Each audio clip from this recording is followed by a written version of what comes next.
Yeah, I am so pleased with how tonight went.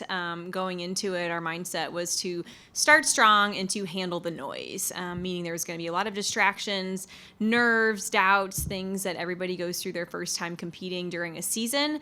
And I thought our team handled that tremendously well, from having to pause the meet at one point to having 50 to 70% of each lineup being a brand new routine. There was a lot of reasons that this team could have been phased, but they were not. They continued to focus on the things that they could control, continue to invest in each other in what makes them great on a day-to-day basis, and we're able to just stay in control of the whole night. And I think that's the name of the game, not to try harder, not to try less, just to stay in the driver's seat of every single step they take throughout a competition. So overall, I think that was a really great start for us. We, of course, have things we're already going to be thinking about tweaking, building, adjusting. But I really couldn't have asked for anything more to start the season with a young team that delivered a strong, scary statement to the gymnastics world. Great.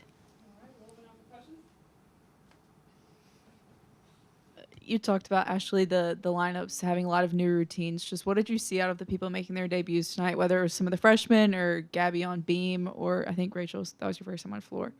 Yeah, I'll start with Rach over here, who crushed it with a 9-9 on floor in her first ever floor performance, right? Okay. I think the thing about Rachel and really everybody that kind of made their debuts tonight were that they were relentless through the preseason about finding the right routine construction, going above and beyond to work the little details, not knowing if it was going to make a difference or not. I think that's the crazy thing about gymnastics is you can't wait to see if something works before you give it your all in the process. And that's something that has really stood out to me about Rachel, about Gabby, who went on beam, Karis on vault. Nobody's ever promised the outcome, but they absolutely attacked it with everything they could all through preseason, summer training, and just really gave it everything to give themselves the best shot to be a key player in our lineups. And I think that really paid off tonight. Lily and Rachel, with an unplanned pause in the meet today, how did you guys kind of, settle yourselves, make sure you didn't lose the momentum and lose your focus on the meet?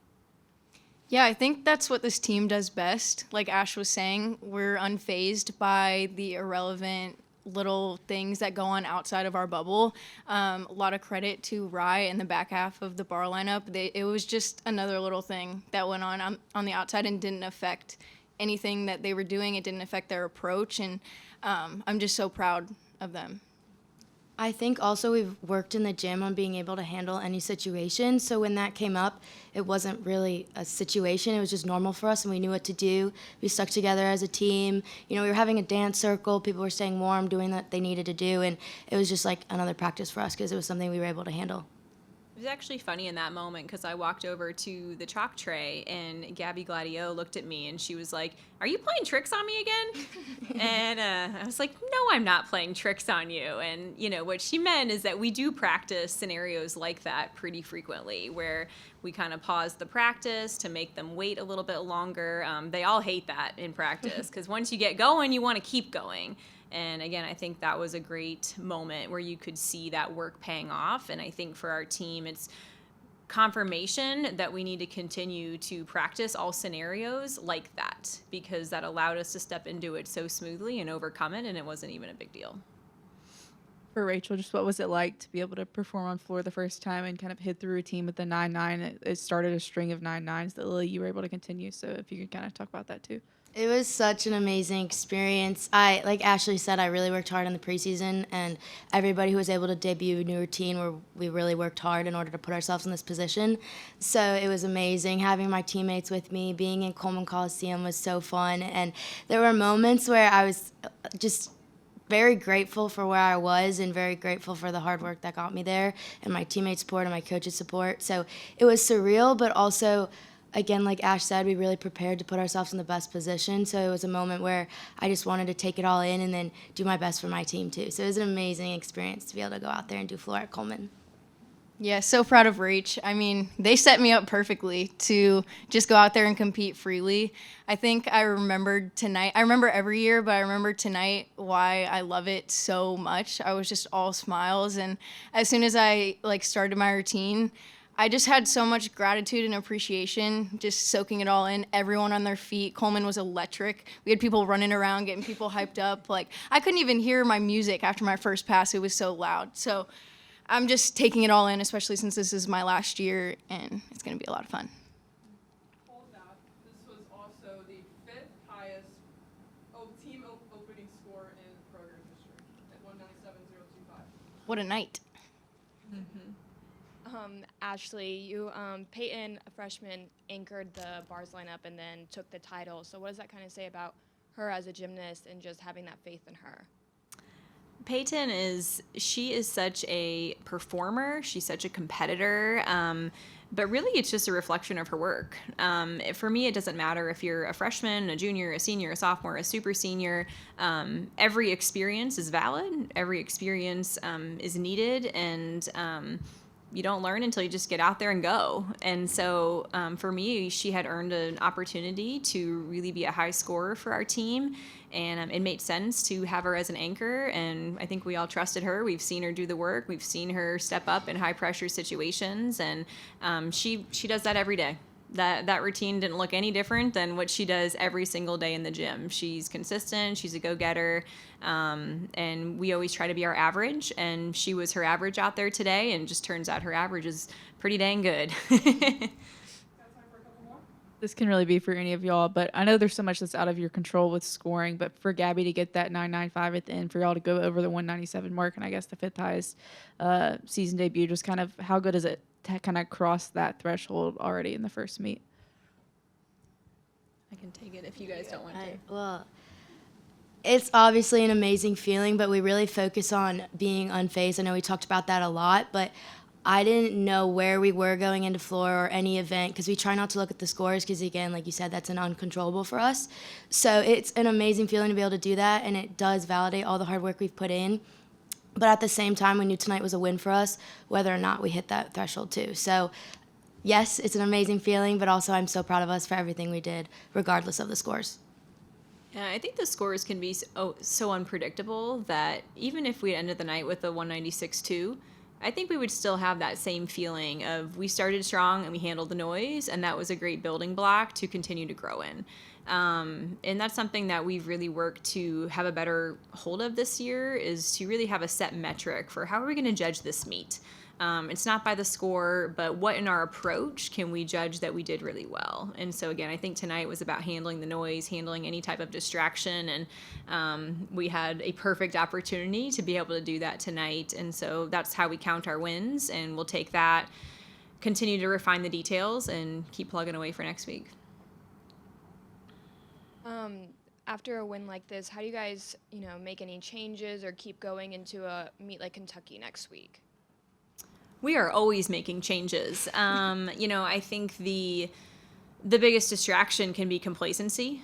We're going to be really happy for the next 2 hours, but I can tell you my brain is already tweaking 17 things that we're going to plug into practice starting at 8 a.m. tomorrow to talk through, figure out how do we get a half-tenth better. And we can't actually control the score outcome, but we can control our approach to chipping away at those little details.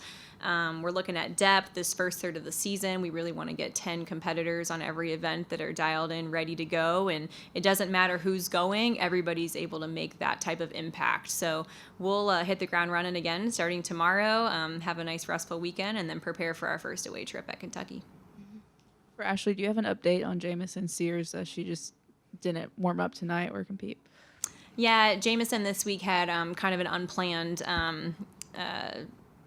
just setback come up, and she wasn't cleared to be able to go tonight, but I expect her to be practicing by Monday again. So she has been progressing well. She had a little injury setback during the fall as well, but she continues to put her head down, work, and I do believe she'll be prepared to compete in the next few weeks. For the last question, I want to highlight that we had close to 9,000 fans in attendance despite the winter weather. So touch on that and how much they played an impact tonight. Considering only 9,000 people in there and how loud it was, imagine how it'll be when we sell it out this year. And just even on floor, throughout the meet, it was electric, but at the end, like that is why we do it, and it made such an impact on the whole entire lineup. So if we can push that throughout the whole meet, it's going to be a difference maker. I think, too, we talk about having that home field advantage, and that is exactly what we felt like tonight, and I can't wait to see how it grows. We really work hard to get out into our community and connect with everybody, to see them show up and support us.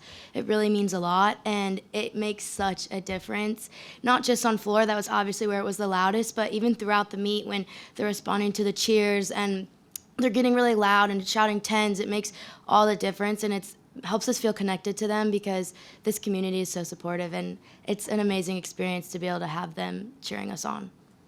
Yeah, I really just want to thank the fans and thank the community, because I know waking up this morning and seeing the snow outside my window, I was like, oh no. I'm from Chicago, so I'm a little bit more experienced at driving in the snowy weather, but I do know that every time it snows here, I got Florida girl over here. I was playing in the snow this morning. Michigan over here is a little more prepared, but we do recognize that it really took some extra effort and preparation to make sure everybody could get here safely tonight and be loud, bring the energy, and we just really appreciate our fans community. Like they both said, it's just really a difference maker. It's why people come to Alabama.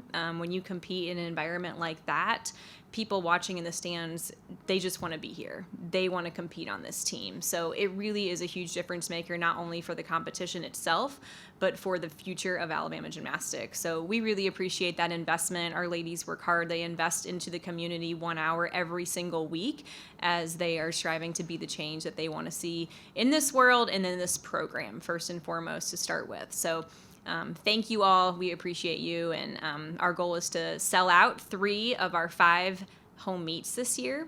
So our next home meet is going to be Oklahoma. Following that, it's LSU, and then Florida, or Auburn, and then Florida. So we have an incredible stacked lineup, and we just ask that everybody can show up and help us accomplish that goal. All right. Thanks, y'all. Roll Tide. Thank you.